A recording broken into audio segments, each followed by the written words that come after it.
It's your boy DJ Wolf. I got some more to talk about when I deal with this crazy weather out here at 3-something in the morning. Let's talk, shall we?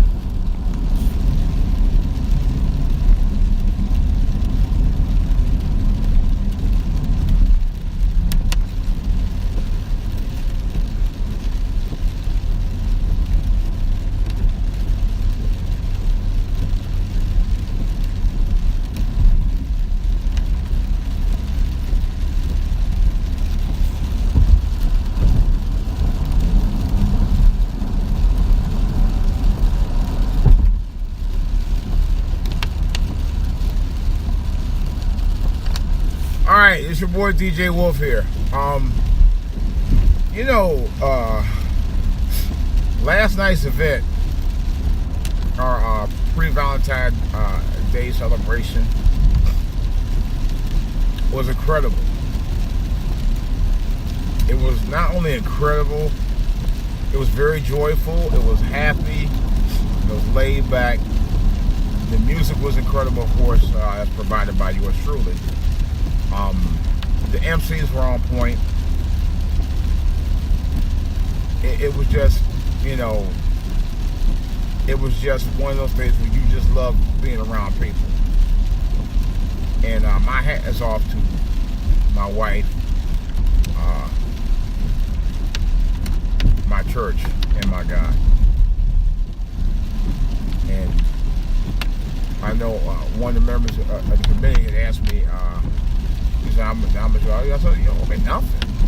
I said, I'm doing this for the love of the people, man. I do this for the love of God. I do this for the love of the church. Now, I could charge about $100, $150 for it, but I was like, I'm good. That's what I told him. I just didn't feel, I felt personally what Pastor's given me, he gave me a renewed relationship with my wife. And I don't mean we had any real issues, but when I say renewed, I say it in a couple of aspects. My wife had to get major surgery back in 2009. And the bad part about it, she had to go back within a month later and get the same surgery about a month before her mother passed away. And it devastated our family at the time. It definitely devastated her. And the second time she had the surgery, I openly wept in the waiting room.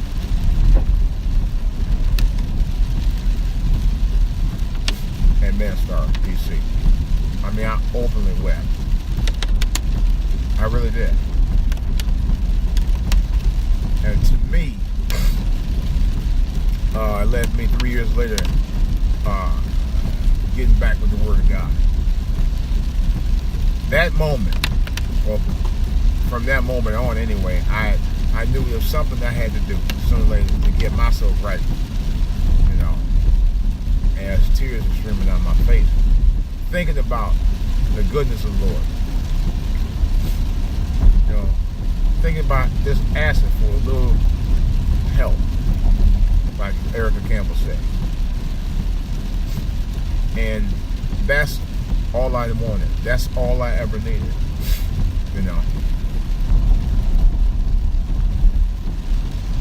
I'm actually, my wife actually, I think she bought a copy. I think I'm going to watch the God is Real Part 2. I saw one. One was an incredible film with my man who played Hercules. He's really a lot better actor than a lot of people give him credit for. Real talk. But he was brilliant in that film. He should have been nominated for. He should have been nominated for that film. He was really good in that movie. I think probably the best thing I've ever seen him do. He's been in a couple of films, but quite a number of movies. But that was like the best film I think he's ever done. But I don't know. There's just something of what happened after. My wife went through that story. Like I said, second, I really did not know. I did because surgeries are something else. Especially if you get surgery for the same thing. That procedure really thank God it didn't. But that procedure she could have went either way on that. Because you didn't, I mean, I really to this day, it's like I'm thankful. I'm thankful I got a very, very loving wife. My wife now is more loving than ever. I've always loved her. I've always been in love. I love her smile and everything about her. Everything. And we've been together 26 years. 26 plus years. And Lord knows I'm going to keep the thing going to the wheels fall off. That's my word. That is my word. That's how much I love my wife. I ain't thinking about no other woman. You know? I said, well, don't give me nothing for Valentine's Day. Believe me, she gets something for Valentine's Day. If I've been to Valentine's Day getting it, she gets something for Valentine's Day. And I don't necessarily mean the same thing, but well, anyway. But shit, I owe it to her as a husband, as a friend. Speaking of that, one of the things that the pastor did say, and I'm going to actually talk to him about why. One of the things that the pastor did say, and it's probably one of the reasons that helped me stay in a relationship with my wife as long as I did for 26 years, and I'm actually going to mention to him, excuse me, is friendship. We started out as friends.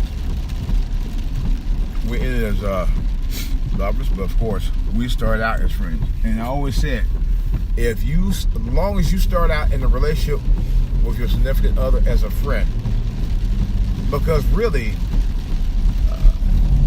in the relationship that y'all have, hey, that's where it should start.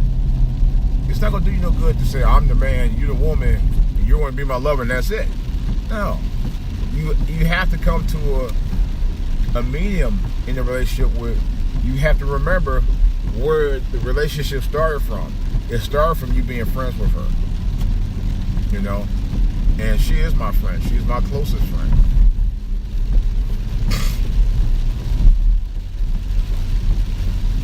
You know? And really, to be honest, she really is considered my only friend. But outside, I don't have any real close friends. I really don't. You know. But I had to co-sign with Pastor on that wholeheartedly because that's what makes a great marriage. If you look at all of the great marriages,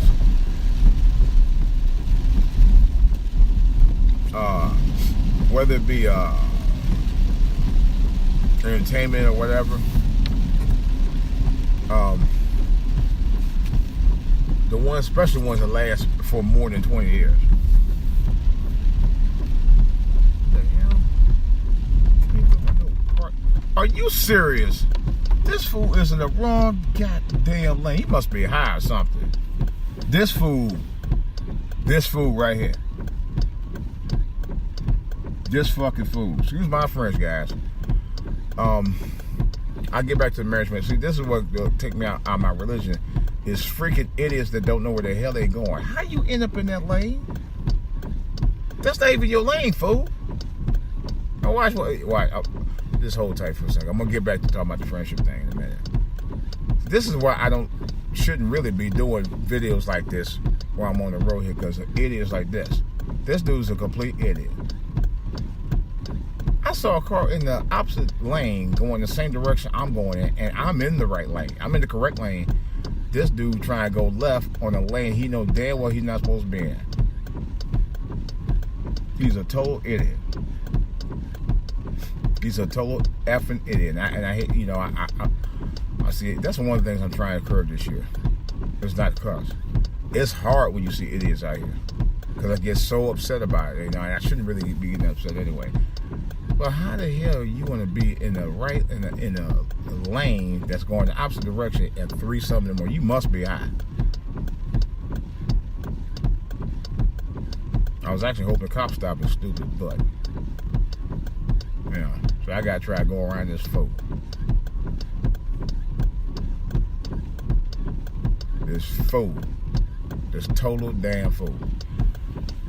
You know, That's why I'm glad that I am in I'm back into the church, man. Because really, honestly, it helps me get through. It really do. I'm gonna try to get more into it. Let's see what this idiot freaking do. It's like change. Cause I know you're daggone folks. How the hell you do it 3 in the morning? 3 in the freaking morning. Really?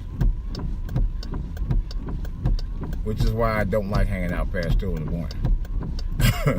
That's another whole story. I don't even want to go into that. I'll tell you that about another time, though. It's like it changed. Wait a minute. It's just like red, just like green.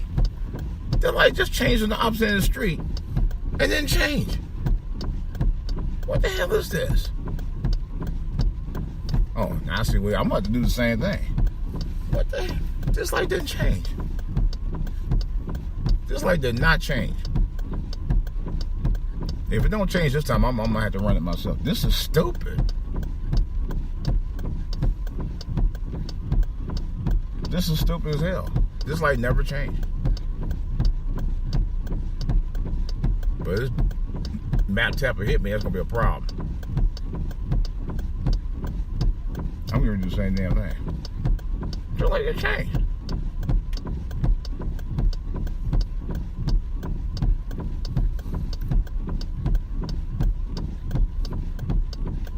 Look over here, dude, because I'm like, you gonna have a problem over here.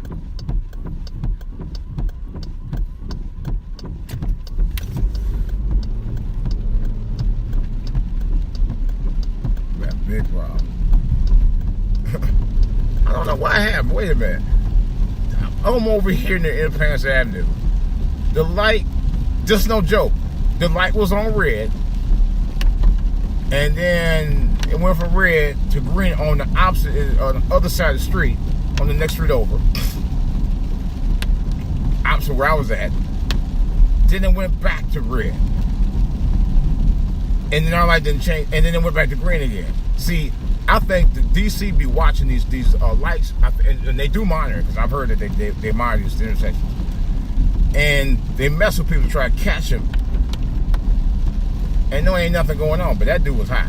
Dude was in the lane, the opposite lane, supposed to go opposite direction, was on my side. He go look at my damn car. You got some fools out here, boy. You got some real idiots. And I'm thinking, what the hell you looking over at me for when you should be looking at the where you supposed to be going? He's sitting up at the light. What he did, he backed up, went around, got to my side of the lane, and then he decided to make a right turn. But he's sitting up at the light looking at me when he could just easily just left. What are you waiting on? And I look up like it's gonna be a problem. Keep on looking over here, you want to. Anyway, so make a long story short, I don't know what's going on with that. But let me get back to the friendship thing again. Right quick. Friendship is important in a relationship. I'll be the first one to say it. And the reason being, because if you're just in it as a thing about sex, and that's all it's about, there's no real friendship. There's no real there's no relationship at all. You just somebody you just using to make a booty call, and that's it. Or you just basically use that person. You know, I can go ahead and route too. You know what? Actually, let me take this as 3 more. So. And but my thing is that when you be friends with that person, it allows you to grow into something beyond the friendship later on down the road, especially if you've been to that point where you guys have a lot in common. You know, and that's what happened with me and her. But you know there's right when you guys are accustomed to each other's wake-ups, meals, and everything else. We had got on the same diet last year. I was on one and she was on another one. And then I joined hers. And we collectively have lost over 100 pounds. Matter of fact, I take that back, over 125 pounds. No joke. Combined. That's another whole person. Our weight loss combined one whole person. Yes, it did. It's crazy, ain't it? And that's like, ain't that something? Literally combined one whole person that we collectively lost. She lost about 60 pounds. I lost about 60 pounds. And I went through 3 different diets and lost 60 pounds. I said, that is something else. It's unheard of. It's unprecedented. Yep. It truly is. Yep. And she stuck on one thing and lost it. But here's the weird part. She lost hers about less time than I did mine. To be honest.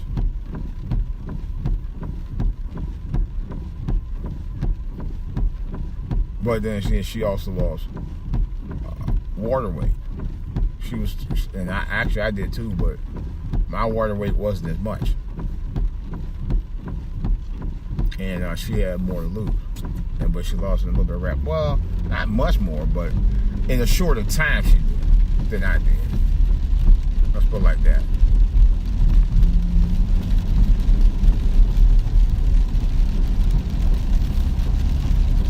That's what made it so bad.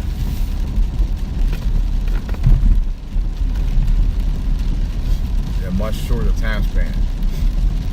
But, and then I know we were talking to one of the church members about, might have been about a week, 2 weeks ago. And she was having, how y'all doing that? So we explained to her how we did it. And I'll be honest with you, and I've been saying, the only thing we did was watch what we eat, follow the doctor's orders, and we regularly take our medication. That's it. Wherever our doctors prescribe to us to take, that we should be taking. Oh God, I got another damn ticket. 3 in the morning. Damn. They would just wait. Now see, this is what I'm talking about. Now I came doing the same speed going there earlier. I didn't see nothing flash behind me. But now I come down here, now you flash something behind me. Ain't that a bitch? And I just went over just within 11 miles. Let's be 11. It's 25. Really?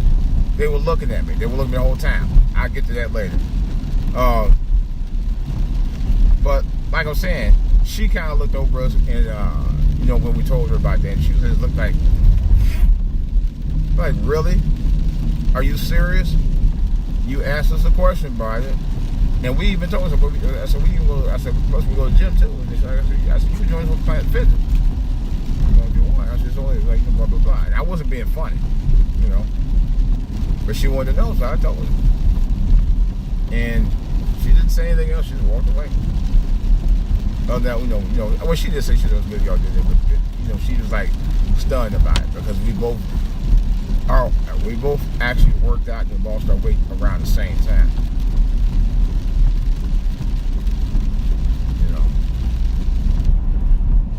So, which is a good thing. And she's already got rid of maybe about 25, 30 pounds of clothing.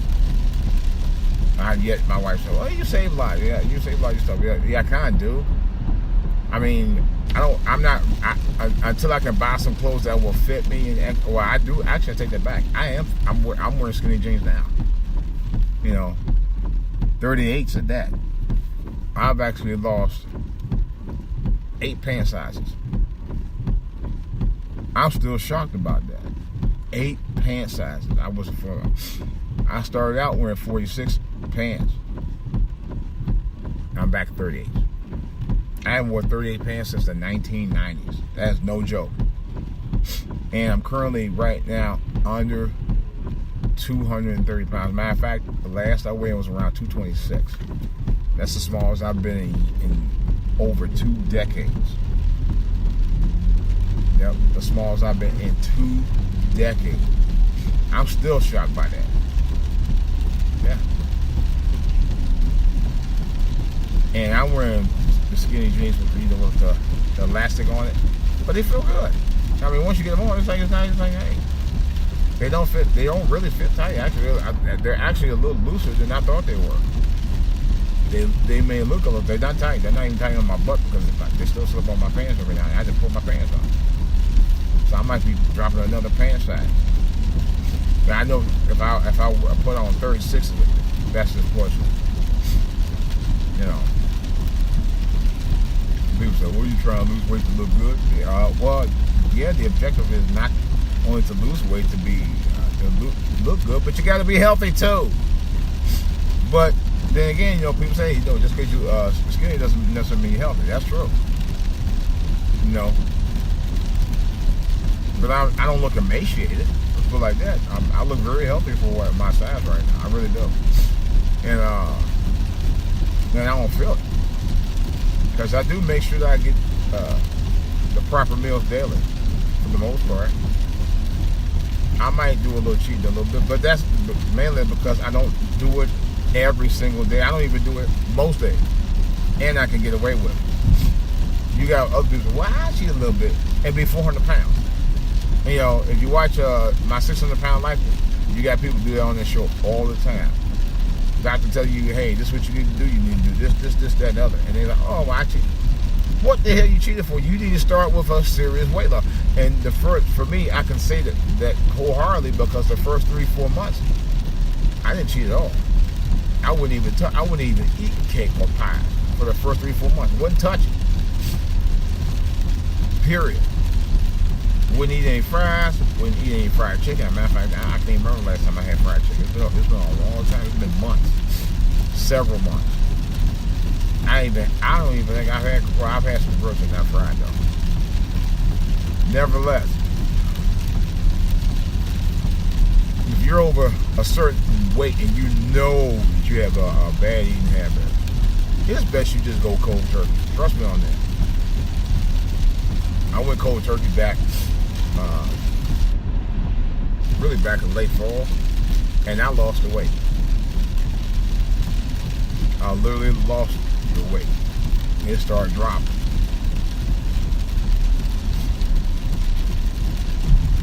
And that's what it took. Because even my dad was like, wow. My dad was 75, was completely blown away by my weight loss. Him and my mom. That's my dad. He gave me compliments I've never heard him tell me that I can recall. He said, man, you look fine, man. And I don't think he said fine like, no fruity shit there. Trust me that no homo there. And I ain't saying it as a bad thing, but his intention was not that. And I think he was just basically saying, you look really good, man. And I've had a lot of people tell me that. Both men and women, to be honest. So, you can get, like I said, and I compliment guys when you look good, you look good. It's nothing to it. And women, just saying. But people say something, man, you can't say about the guy judging the guy. I don't be going around. I'm not judging guys. I ain't into guys. Period.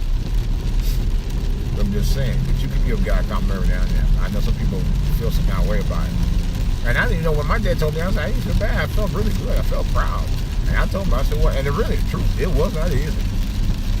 It wasn't. It ain't easy now. But then again, I've been on this diet for so long, it's not even a diet anymore to me. It's more like a lifestyle. You just watch what you eat, But some people say, I ate a burger, I stopped eating burgers, I got on this diet, and I got big again. Well, you got big again because you went back to eating the same junk you was eating before you got on the diet. The whole purpose of the diet is to change your eating habits. Like somebody was saying, I think earlier, it doesn't do any good to be eating junk all day and you call yourself working out. Because I tried that. I would be eating junk at one point, and it was I was eating junk at one point and go to the gym. I would go to the gym, I would work out, I'd be hungry like I don't know what. Instead of me going to get food, I'd go get a McDonald's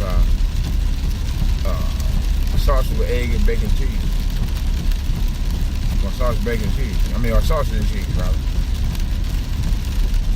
To make muffins. Or sausage biscuits.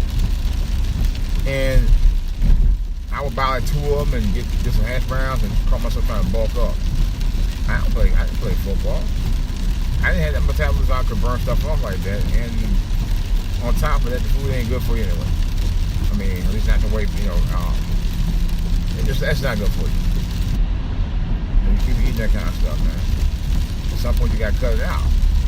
You get to a certain age, you can't eat all that stuff anymore, and I can't. And I've learned that. That's the one thing I learned. Being 50-something, you can't go out eating all that food anymore. And you know what? I don't feel at least bit bad about it. I still see older people, older than me, who still go out and eat that stuff. Even when the doctor tells them, hey, don't eat that, they continue to do so.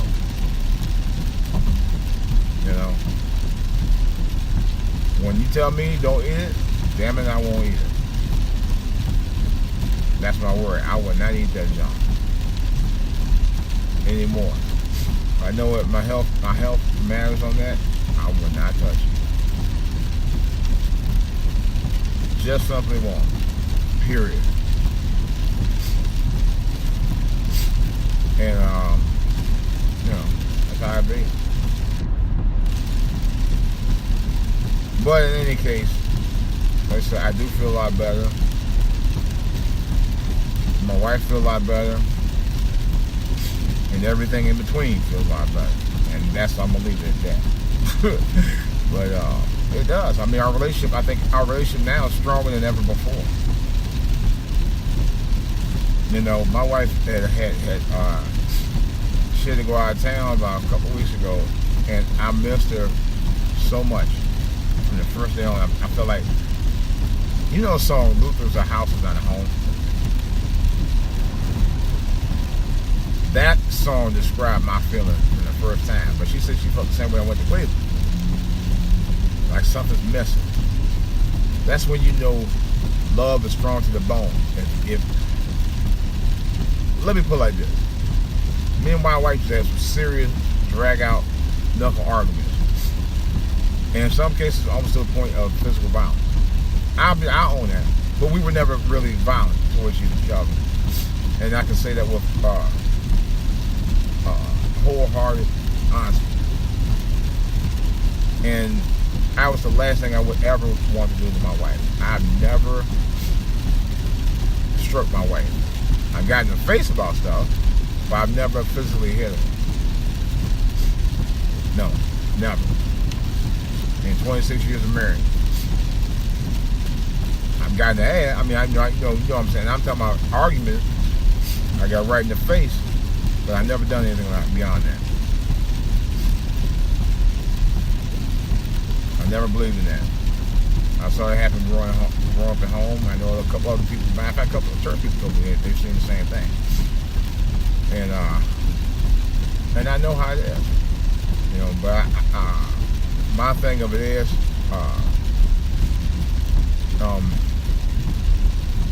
it's like you have a left hand and right hand.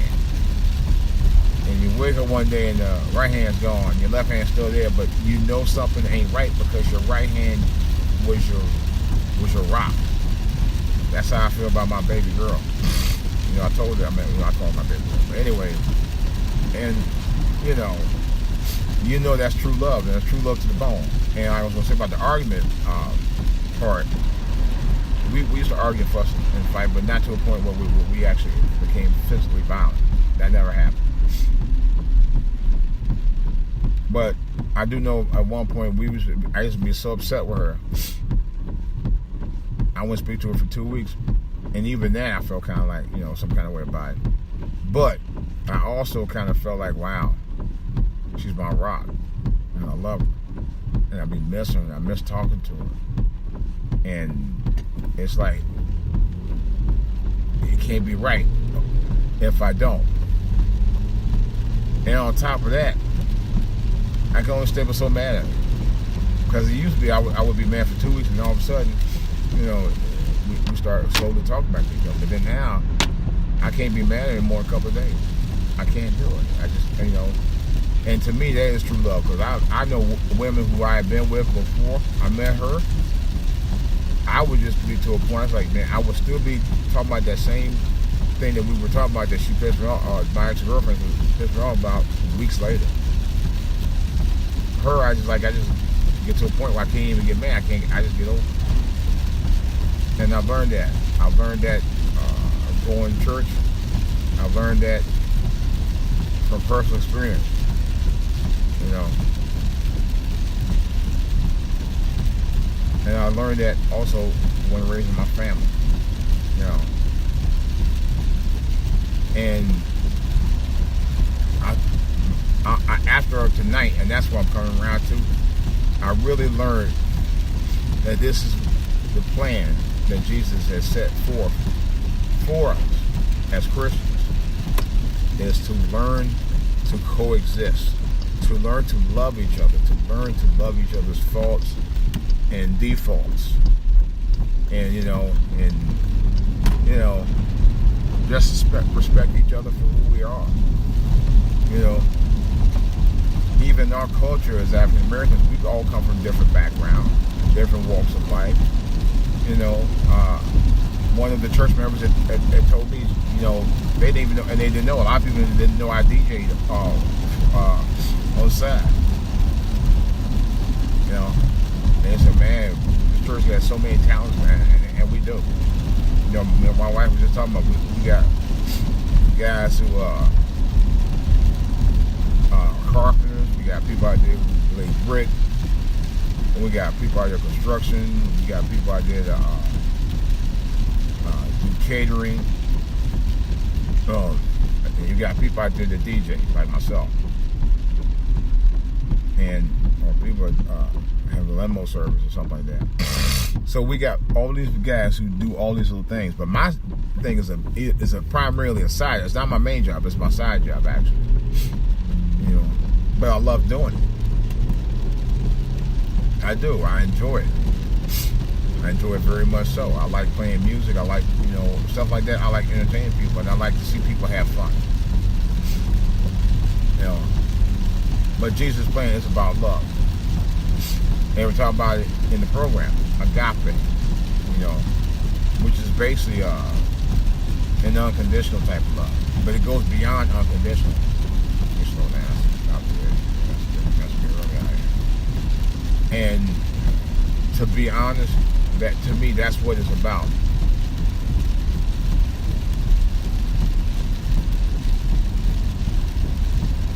That's what it's all about.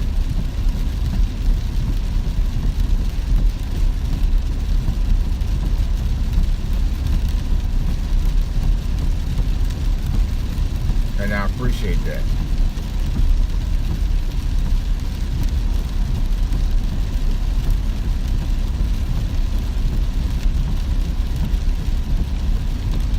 I really do.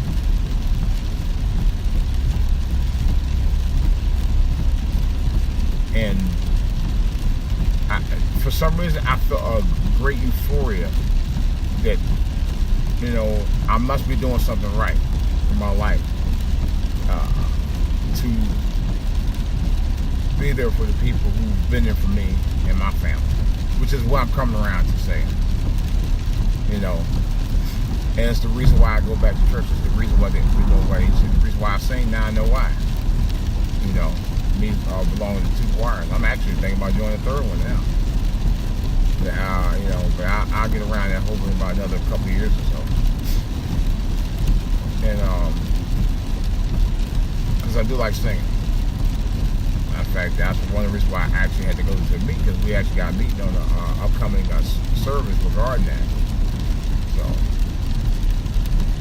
but I'm really, yeah, it's not that cool. It is dark, but still.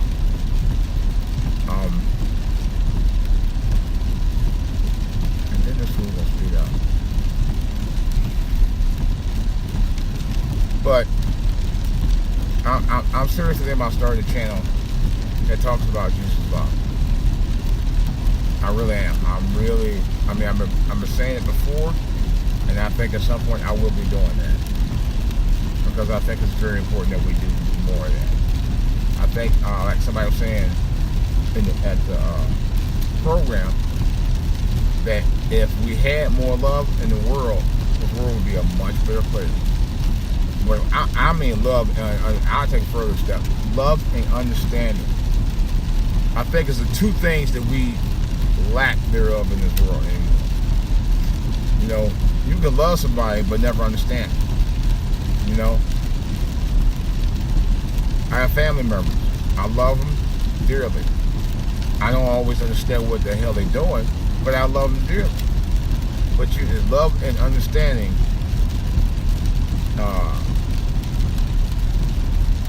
especially with people you're very close to, that's very important. You know, but on the other hand, you may not always understand what they're doing, but you understand that you love them and they love you, and y'all do for each other, and that's all that matters. That's what that comes down to. But I'm talking about in the general perspective of people you work with or friends that you have. You want to have an understanding of your relationship with that person. You know, so that is important. That's actually as important when it comes to that aspect. But if you're just, you know, family, understanding is important. But as long as y'all have a love and respect for each other as family and do things you need to do, the understanding will naturally come after that. And but this was an incredible night last night, rather, and the euphoria, I haven't gotten off that high. I mean high, like a natural high. I haven't gotten off of it. I'm very high off of this in terms of my natural high. And I don't know, it just left a great feeling for me to see the response that I get. I said, I know if I do well, I'll get a great response out of it. Because I know nobody want to hear that junk. I mean, I said, you know, let me put it like this. Again, and I'm going to leave it at that and I'm on it. When you DJing, especially, you got to know your crowd.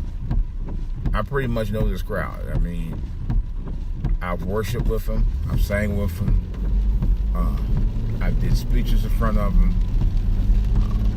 It's been 6 years. This is going on my 6th year back in church, consecutive. Now I missed some more than 3 Sundays. Although I did do that the first couple of years, but that's another story. But no, and getting involved in different events around church and stuff, you tend to know that crowd. You tend to know what they like and musical taste. And it was an overwhelming response that I got. But that's why I'm going to come around this and I'm going to tie it in a nice bow. When you involved with something that you really enjoy doing, whether it be a hobby or a job, take it to heart. Not only is it God-given talent, but it's God-given to you for a purpose. It's God-given to you to be able to serve the Lord, but also serve the Lord through being there for others. You know, in the case of me DJing, I started DJing back in the 90s, and I didn't know a whole lot about DJing at the time. And I know how to mix, and I know how to do a little scratch and all that. But that's for clubbers. I know a little bit about that. But being the audience that I was playing for, I know it wasn't even about all that. It was just about good music. And I'm primarily an old school DJ by heart anyway. That's what I live for. And I'm gonna lie. I'm gonna start calling myself Mr. Old School. Real talk. I may have to rename my name. I'm talking about my DJ name. I'm still gonna keep DJ Wolf, but I'm gonna use the moniker Mr. Old School, because that is me. My son was telling me the other night. He said, "Man, you know a lot about pop culture from that era." I know quite a bit about that. I said, if my friend had lived, Tony, who I consider his official godfather, I knew a lot about that. He knew more about it than I did. You know. But I just rip off stuff from the back of my head and tell you. My son is amazed by all that. That's what I love about it, man. But it's all good though. But it's just the fact of knowing your audience and knowing your people. And I know my people there at this church, and that's why I'm glad to be part of them, because we enjoy each other's company, and we enjoy being around each other, and it's pleasant, and it's not a bunch of crap and all that. And but he said, she said, we're family, and that's why I was trying to tell that's really what Pastor Son told me when he asked me if I wanted to be paid. I was like, no, we good, man. He said, we're like family, man. This is a family thing for me, as far as I'm concerned. He's my brother. I consider him as much my family as my real family. I'm not gonna lie about that. I really do. I mean, it's 6 years, man. 6 years. And that is no joke. I really do. I really do. That's an honest gospel. Yep. That's the honest gospel.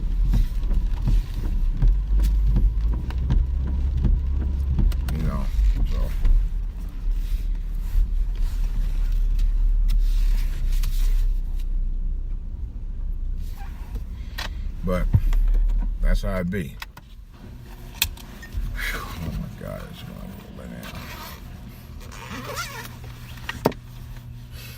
Well, guys, I'm gonna go ahead and chill. I'm gonna upload this. It should be uploaded right about now. You should be watching it or listening to it, along with the other podcasts. Again, questions or comments, djwolflive at AOL.com, djwolflive at gmail.com. Again, thanks for watching. Thanks for listening, guys. Still working on the Blog Talk thing. I haven't got it officially back up yet. Actually, it is back up. I never left it, but I got to try to figure out how to get back in so I can actually start back doing it.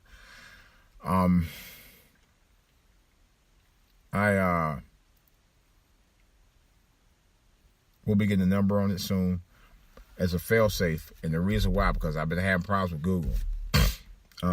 Google had the Hangouts. I've been having a lot of problems with that the last month. Spreaker. The only problem I had is a Skype issue. And Skype was working fine for a minute, but I got to figure that one out too. That's another whole story. But Spreaker, I've been having issues too. That's why, like I said, Blog Talk Radio is likely to get back on the mound. Very, very likely.